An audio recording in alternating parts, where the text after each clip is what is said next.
Entonces estamos aquí, que parece ser que se pierde la mancha, si te das cuenta, por aquí, y a ver hasta dónde llega.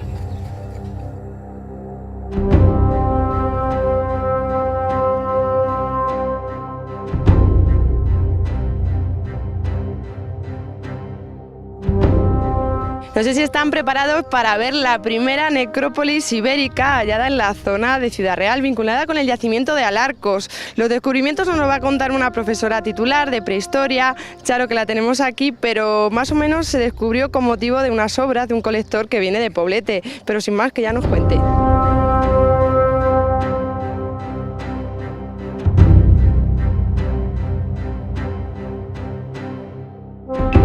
Se puede decir que es todo un descubrimiento para la zona, para la Universidad de Castilla-La Mancha, para tu área de prehistoria, ¿no? Bueno, sobre todo es un descubrimiento para la arqueología, para el avance en el conocimiento del mundo ibérico, porque en la zona de Ciudad Real tenemos uno de los poblados más importantes, que es el Oppidum ibérico de Alarcos. Entonces faltaba por encontrar la necrópolis o las necrópolis, porque probablemente, como se utilizó durante mucho tiempo, es decir, más de 5 siglos, tendrá varias necrópolis.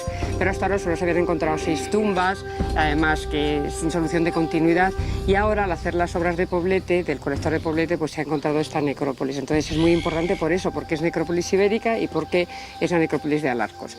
En esta primera campaña de excavación, hemos hecho una primera campaña de excavación arqueológica con los alumnos, que la hacemos normalmente de 15 días con 20 alumnos, que es lo que nos da un poco el presupuesto, es decir, que nos permite dedicar estos días y vamos con estos alumnos para hacer estos trabajos, porque luego también hay que reservar parte del presupuesto, hay que reservarlo para hacer todas las analíticas de los materiales y de los elementos que vamos encontrando.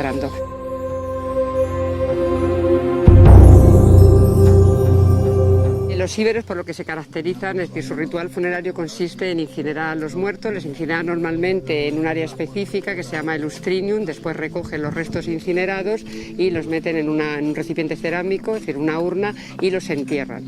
Cuando los entierran los pueden depositar simplemente en el hoyo y ligeramente señalizado con unas piedras, o bien cubren la tumba con una estructura tumular.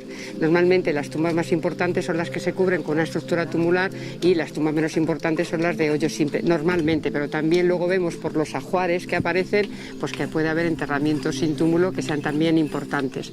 Dentro de lo que hemos hecho en esta campaña hemos tenido la suerte de encontrar la zona de los túmulos, que en teoría corresponden a los individuos de mayor relevancia social dentro del grupo, a la élite, y dentro de estos túmulos hemos encontrado uno excepcional, que es ese túmulo escalonado, hecho con sillares, que aparece ahí, pero que la mala fortuna es que probablemente fue, digamos, saqueado antiguamente, porque no se ha encontrado ningún resto, y normalmente los saqueos recientes o que hacen los furtivos dejan algún resto, mientras que no se ha encontrado absolutamente nada, es decir, la tumba estaba vacía. Entonces, bueno, eso es el único, digamos, la única mancha que hemos tenido de esta campaña, porque hemos tenido la suerte de que al hacer esta trinchera, porque hemos tenido que abrir una trinchera, como se puede ver, porque el terreno está muy limitado y teníamos que dejar además casi 1 metro con respecto a la zanja donde aparece el colector, porque el colector está. Entonces, esta primera campaña hemos querido hacer una excavación para continuar, para ver los elementos arqueológicos que salían en la zanja, y después ya evaluaremos pues en qué otras zonas abrimos en campañas próximas, pero de momento las 8 sepulturas que hemos documentado pues nos dan elementos importantes para poder reconstruir cómo era el mundo funerario de los íberos, porque estas necrópolis ofrecen ahora muchas posibilidades de estudio para poder recomponer o conocer la composición de la población, como eso, cuánta gente está enterrada, cuántas mujeres, cuántos hombres, qué edades, paleopatologías. Es decir, que los restos incinerados que hace unos años arqueólogos tiraban porque no se podían estudiar, porque no había nadie que los estudiara, porque no sabía qué hacer con ellos, pues ahora sí ofrecen posibilidades. Con lo cual, los restos funerarios nos permiten aproximarnos a lo que sería el pensamiento y la simbología, el pensamiento simbólico de esas gentes, aparte de documentar muy bien luego también su ajuar funerario, los elementos arqueológicos, que bueno, eso se conocen bastante bien por otras necrópolis, pero en la zona de poblado normalmente los encontramos en muy mal estado, o los encontramos, digamos, los restos de lo que han abandonado. Aquí, para cuando alguien se entierra, selecciona con lo que se quiere enterrar. Por tanto, nos enterramos el ajuar funerario de lo que cada uno tenía, y además nos encontramos también a veces restos de elementos del ajuar de lo que sería el ritual funerario. Es decir, cuando a un individuo le queman, pues a veces se hacen ofrendas, que eso ya no forma parte del ajuar del individuo, sino que la familia o el grupo pues le hace una serie de ofrendas que luego también deposita en el enterramiento. Con lo cual el enterramiento nos ofrece posibilidades de conocer a ese individuo que está enterrado, pero también nos permite recomponer cómo era el ritual funerario que se hace. Comentabas antes que igual se conoce más sobre el pensamiento que tenían nuestros antepasados en una necrópolis que quizás en un poblado que... Claro, porque en una necrópolis podemos ver, pues si uno se entierra con un collar, por ejemplo, hecho de astrágalos, es decir, de tabas de cordero, bueno, pues eso significa, intentamos averiguar qué significación tenía para él eso, es decir, por qué los ha guardado o con determinados elementos. Entonces, bueno, eso nos permite reconstruir.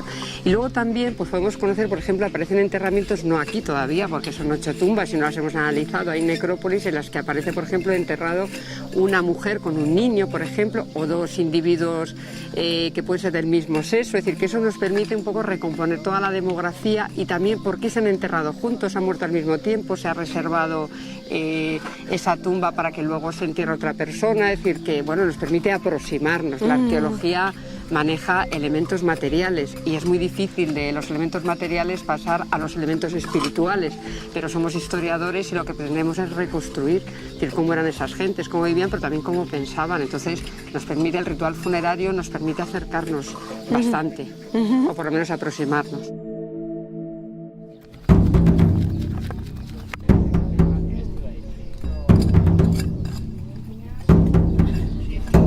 Bueno, vemos aquí alumnos que supongo que son de tus clases. Sí. Y aquí los tienes trabajando a pie de obra, ¿no? Sí, estos son alumnos de la Facultad de Letras, concretamente del grado de Historia y también alguno de Arte. Algunos de ellos ya llevan bastantes años excavando conmigo, han acabado incluso la carrera, varios de ellos, y esto les sirve para aprender. Es decir, es una práctica importantísima. La arqueología tiene que ser arqueología teórica y sobre todo práctica. De nada sirve la arqueología teórica porque luego tienes que enfrentar a los yacimientos, entonces es fundamental la práctica. Y tenemos la suerte que aquí llevamos desde 1997 excavando en el yacimiento de Alarcos y ha servido, aparte para investigar, también como campo de prácticas para los alumnos, porque si quieren dedicarse en un futuro a la arqueología tienen que hacer prácticas, o sea que les sirve como prácticas. ¿Y ahora mismo qué es lo que están haciendo? Pues están ya perfilando, es decir, en realidad vamos a cerrar, esto no se va a volver a abrir porque ya se ha agotado, pero en todos los yacimientos es fundamental perfilar para hacer ya los dibujos finales, ver las estratigrafías, llevarlo limpio. Entonces están ya perfilando para hacer las últimas fotografías y los dibujos que hay que hacer de los perfiles.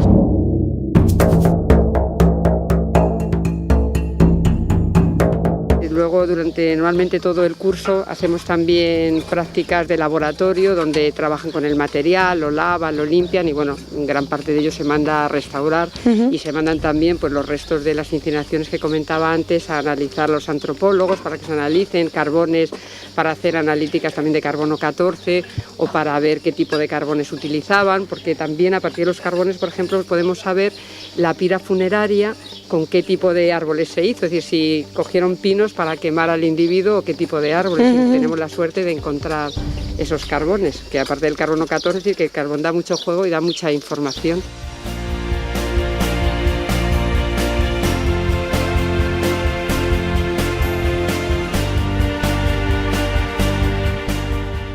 Desde 1997 estábamos excavando en el yacimiento de Alarcos un sector que se reservó para la universidad, que como Alarcos es grandísimo, es decir, que tiene más de 30 hectáreas, pues hay espacio suficiente y queda muchísimo por excavar y entonces nos centrábamos sobre todo en lo ibérico.